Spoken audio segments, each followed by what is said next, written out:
Lincoln, you've really come on strong these last couple of weeks. Have you kind of felt like you've settled into a role here in the offense? Most definitely.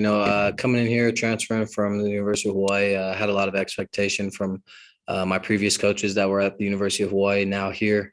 I kind of knew a little bit that was going on coming in. I had a little bit of background knowledge of the offense, just came in as a hard worker, a leader, wanted to have a role on the team and just doing whatever best fits for the team.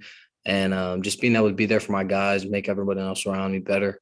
It's kind of just my main goal every practice, just make sure everyone's in the right spot, doing the right thing, and ultimately doing whatever's best for the team. It's kind of name of the game. So, Have you almost felt like that, even with older guys in the receiver room, have you almost felt like you've been kind of one of the vocal leaders in that just because you have some of the most familiarity with this offense having played in it at Hawaii? Yeah, most definitely. I mean, I think everyone has their own unique way of leading. Could be by example, could be by words, vocal, like you said. But I'm definitely more of a vocal leader. I know Travell and Calvin kind of like to lead by example. They've just been here for a lot of years and have a lot of experience. So them with their knowledge coming off to the side and just being able to talk to people one-on-one is kind of their strong suit. But for me, I'm used to playing quarterback my whole life. So kind of rallying the troops and being able to be there for everyone is kind of second nature to me. So it's honestly just nice having that respect and have people, turning heads when I'm speaking, but it's also a good trait to have on the side as well. Do you ever chat with Jaydon about quarterback stuff, or do you kind of leave that to the coaches? Most definitely. Me and Jaydon always start talking, whether it's on the field, off the field, at home. We've had an awesome relationship. That's really just family to me right there.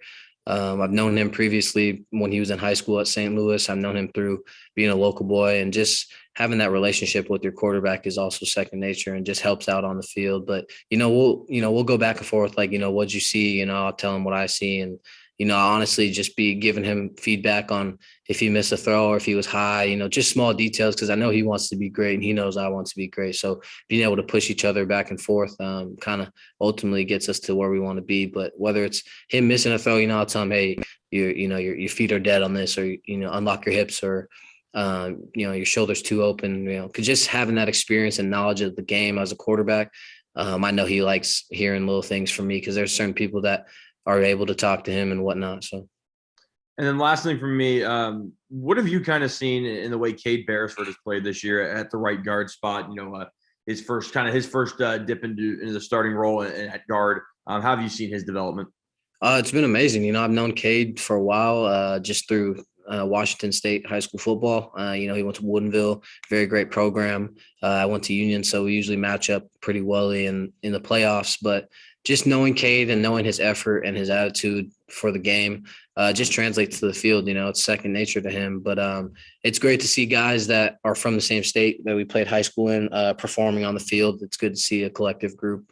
Pretty big collective group of Washington high school football players on the team, but Cade's definitely one of those standout guys. He's definitely finding his role in the team.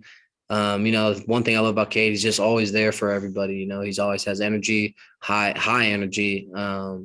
He's always flying around to the ball, whether it's we're in tempo period or whatnot. But him just knowing his job, knowing his role, it's really come along in the later half of our season. Thanks, Lifton. Good luck this week. I appreciate it. All right, Lincoln. Next one's going to be Colton Clark from the Spokesman Review. Go ahead, Colton. As someone who's comfortable in this offense, how different did it feel Saturday, in the run and shoot, or in the way you guys ran it, or do you think you were able to pretty much keep it steady with past weeks? I think we were just able to kind of move forward on with, the adversity that we're going through. Because at the end of the day, we had a game to win. Unfortunately, we weren't able to get it done, but I think it showed the growth of what our team is able to go through and still perform on the field. We lose 2 points, and the biggest takeaway from that game is just knowing that it was just self-inflicted wounds. Really, it's just us not doing our job, and everything was just pointed back on us. So really, we got to look in the mirror and kind of just tweak a little bit of things and whatnot, and just be able to not worry about the outside factors, and what's in between the lines stays in between the lines. So, there's definitely a different feeling, but I feel like we got kind of the bulk of that out in the week of practice. The good thing is we have a great circle of leaders, a great circle of guys, great teammates, great coaches still on staff that are able to kind of get us going and still make that feeling of, having fun out there at the same time. But definitely a different feeling, but I think we were able to manage it and work through it. We still got Coach Schmitty and Coach Andre Allen, who was receiver coach at UH as well.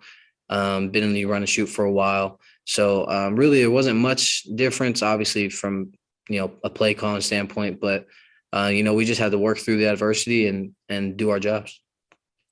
And sort of on that note, at practices, could you kind of compare and contrast last week's practices with the first couple of practices this week? Does it feel like you guys are evening out a little bit, or how long did that kind of take last week to find a little bit of a groove and to kind of, get your legs under you? Yeah, no, most definitely. We had to deal with a lot of adversity. But like I said, I think the mindset of the team was, let's get through it. There's nothing we can do about it now.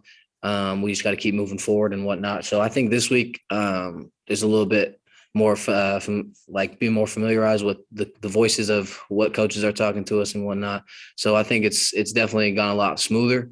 But we've also transitioned from what the adversity has been hitting us and then just transitioning to moving forward.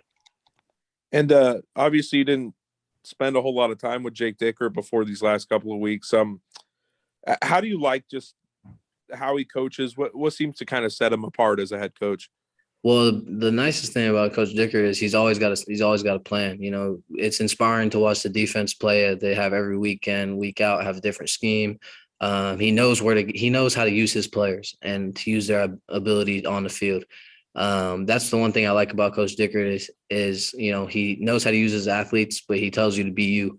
We don't have to do anything extraordinary out of your open. Just be you. Do what you're told, do your job, and at the end of the day, everything else will take care of itself. So I love that type of mindset in a head coach. I think he's the right man for the job. I think he's come in and done an amazing job so far. It's kind of hard coming in as just a DC. It's a big adjustment for him, but I commend him for his hard work, his leadership, being able to step in as fast as he could and just honestly getting the job done. You only lost by 2 points, but there's not much you can complain when it's just self-inflicted wounds. And last thing for me, kind of out of left field, but I'm writing about Travell Harris this week, and I know that you've talked before this year about him. And but as the season's gone on, what kind of stands out to you about Travell and his leadership qualities and how he's kind of guided that group of slawbacks? He just has so much experience, so much knowledge of the game. Everyone has their different style of play, and Travell is one of those guys that I'm always sitting next to in meetings because we love collaborating back with each other, what we see, what he sees. He's just a tremendous leader on top of, athletically, it just speaks for itself. He just speaks volumes for itself. But when you really get to know the guy and really get to sit down and talk with him and really see how he views the game, there's no other person that I would like to sit next to in meetings or just be able to play with side to side. Just Travell Harris. You're going to remember the name one day. He always seems to make plays. He always seems to find his way around the ball, whether, he could be the last guy in progression or whatnot. He's always open, when in doubt, find one. He's always going to be there. And whoever picks him up at the next level, it's going to have a heck of a time because he's a great player.